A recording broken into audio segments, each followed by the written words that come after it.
Thanks for joining us this evening. And as you know, we want to talk about this transition from teen years into adulthood and, share some of your experiences with us. Maybe a good place to start is if you can just share a little bit about your journey with epilepsy. Okay, so I was originally diagnosed when I think I was about 5 years old. They said I outgrew the seizures that I was having. And those were the petit mal seizures. Then I had a grand mal seizure when I was 28 while at work. And so then that was when I was officially diagnosed after that and kept having them, working through the medication and whatnot. I was having them every couple months, lost my license, which was very hard for me. 3 weeks before I was to get married, I had one while I was running on the Oh, street. No one was with me. That was probably I don't know, one that hits me the hardest. So I was diagnosed when I was 17. I had no prior history of seizures, and mine happened in my sleep. So I woke up one morning in the back of an ambulance. I was supposed to go take an English test. I didn't even get to go to school, and there were a couple EMTs standing over me, and I woke up. I was kind of confused as to where I was, and they said, "Hey, we think you've had a seizure. Let's go get you checked out." I was diagnosed about a week later between the seizure that I had and then my EEG that was enough for them to diagnose me with epilepsy. They started me on medication after that, and I've been very fortunate to be seizure-free since then, since starting meds, and that was about 13 years ago, actually, this month. I don't know about you, but I got into a very dark place when I was mhm. first diagnosed because it was like all of my freedom was ripped away from me, and it was almost like I had to have my mom and my now husband. I had to have him drive me to and from work, and my mom finally was like, "You've got to find a way to get out of this cycle of feeling down." And that was when I involved in the local community organization up here, found others that, kind of struggled with some of the same things. But again, the strong support system of my parents and then my husband was huge. I don't think I had ever relied on three people so much in my entire life. I had a hard time, I don't know about you, but I had a hard time sharing with others that I had epilepsy. It was very, very hard thing for me to do. When my mom originally told me about this walk, I didn't want to go. I had had enough of, kind of being in that categorized in that group. But then I finally just let my guard down and went, and I found it extremely helpful to relate with some Yeah. of, Yeah. the other people. And so like I feel like that walk in the community was like the first time I really actually acknowledged it. I don't know about you, Jordana, but I lost a ton of confidence, and I think that that's why I really relied on my parents, and I felt like I really needed them. So as I've come farther out from having that last seizure, I really have become more confident with myself and knowing that I can handle different Yeah. situations.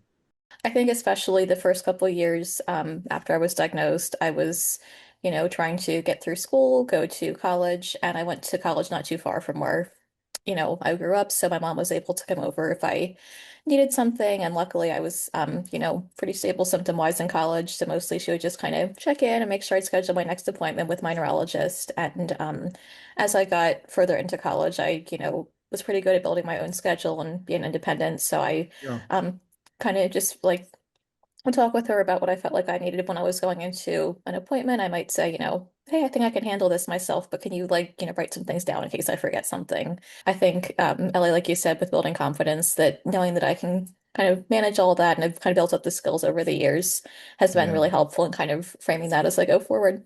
Yeah. This building confidence is a big thing. I don't think people who don't have epilepsy don't understand how much it really impacts you psychologically and how defeated you can feel after a seizure, the down days. First off, I really appreciated what Ellie said about like anxiety impacts and mental health. I think especially around the time of a new diagnosis, there can be so much focus on just like the neurology piece, like getting your medications right, figuring out seizure triggers and things like that. And especially adjusting to really any type of change in your ability. There can be like a grief period that happens. So mental health support is something that I wish I had had when I was first diagnosed. I'm very fortunate to have had that. Later on. So that's something that I would consider, especially as you are in your later teens and getting into like early adulthood, there are lots of life changes that happen Yeah.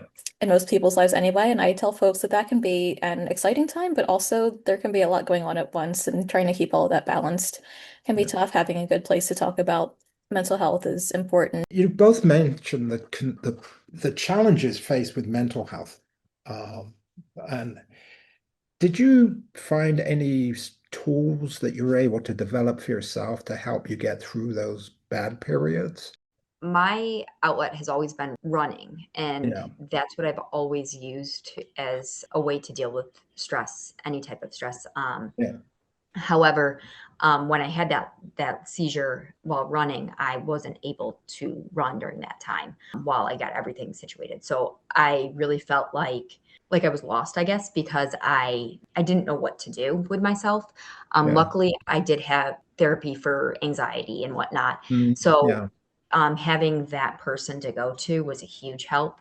Getting out with my family, my husband, finding different things to do outside was a big release, but I really did have trouble navigating that dark time without Yeah. running. Yeah. Sometimes when you're in this dark space, it's really difficult to see that there is a way out of it because it can be so dark. And certainly, one thing I try to say to people is if you're struggling with something, tell somebody. Ellie, I loved what you shared about, kind of having to figure out what your new like outlet was in terms of managing like mental health too. I think in my own experience, I am someone who has always loved to write, like even as a Yeah. child. So I did get connected with a therapist while I was in my college years, but in between, I would always, just kind of keep a journal and, here's what's on my mind and here's what I'm feeling. So then when I would go back years later, I actually have something I can like hold in my hand that's like tangible and say, here's where I was on this date and here's what I've learned, 6 months out, 2 years out, and things like that. Might not be for everybody, but something that I have definitely found helpful over the years.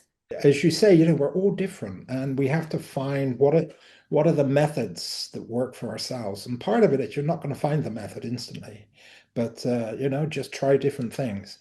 And for people who do find that dark space, you can come out of it. I would really emphasize too, especially thinking about that age where you're transitioning into adulthood, that it may take some time to find your people, and maybe you will find your space in a group that is of people who share your same diagnosis or your same access needs, and maybe not. And like I said earlier, everyone's experience is going to be different, but I think really that sense of community, kind of even, finding self for epilepsy here has just been such a wonderful resource for me. And as you Mhm. get talking to people, there will be different stories, different perspectives that you'll hear.